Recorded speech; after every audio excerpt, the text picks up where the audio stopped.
போலீசார் தாக்கியதால் மதுபான பார் ஊழியர் உயிரிழந்ததாக கூறப்படும் சம்பவத்தில் ஊழியரின் உடலை தோண்டி எடுத்து மறு உடற்கூராய்வு செய்ய சென்னை உயர்நீதிமன்றம் உத்தரவிட்டுள்ளது. விழுப்புரம் ஜிஆர்பி தெருவை சேர்ந்தவர் ராஜா திருப்பச்சாவடி மேடில் உள்ள மதுபான பாரில் ஊழியராக பணிபுரிந்து வந்த இவரை மது பாட்டில்களை பதுக்கி வைத்திருந்ததாக கூறி கடந்த 10ஆம் தேதி போலீசார் கைது செய்த நிலையில் பின்னர் ஜாமீனில் விடுவித்துள்ளனர். இதில் போலீசார் தன்னை தாக்கியதாக மனைவியிடம் ராஜா தெரிவித்ததாக கூறப்படும் நிலையில் திடீரென நெஞ்சு வலிப்பதாக கூறி அவர் உயிரிழந்த சம்பவம் அதிர்ச்சியை ஏற்படுத்தியுள்ளது.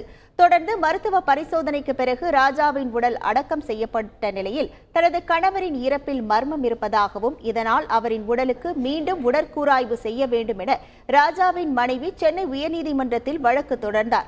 வழக்கை விசாரித்த நீதிபதி ராஜாவின் உடலை மீண்டும் மறு உடற்கூராய்வு செய்ய உத்தரவிட்ட நிலையில் விழுப்புரம் மாவட்ட ஆட்சியர் சி பழனி ராஜாவின் மனைவி மற்றும் அவரது உறவினர்கள் முன்னிலையில் தோண்டி எடுக்கப்பட்ட ராஜாவின் உடல் மறு உடற்கூராய்வுக்காக விழுப்புரம் அரசு மருத்துவமனைக்கு கொண்டு செல்லப்பட்டது. அவரை அரெஸ்ட் பண்ணுறாங்க.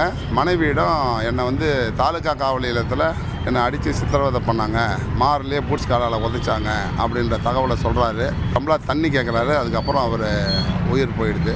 அவருடைய இறப்பில் சந்தேகம் இருக்குது, ரீபோஸ்ட்மார்ட்டம் பண்ணணும் அப்படின்னு கொடுக்குறாங்க. இது உயர் நீதிமன்றத்தினுடைய உத்தரவு. அதனால் இங்கேருந்து பாடியை மிக இதுவாக தோண்டி எடுத்து எந்தவித காயமும் படாமல் இப்போ விழுப்புரம் அரசு முண்டியம்பாக்கம் மருத்துவக் கல்லூரியில் ரீபோஸ்ட்மார்ட்டத்துக்கு கொண்டு போயிருக்கு. செய்திகளை உடனுக்குடன் தெரிந்து கொள்ள உடனே சப்ஸ்கிரைப் பண்ணுங்க.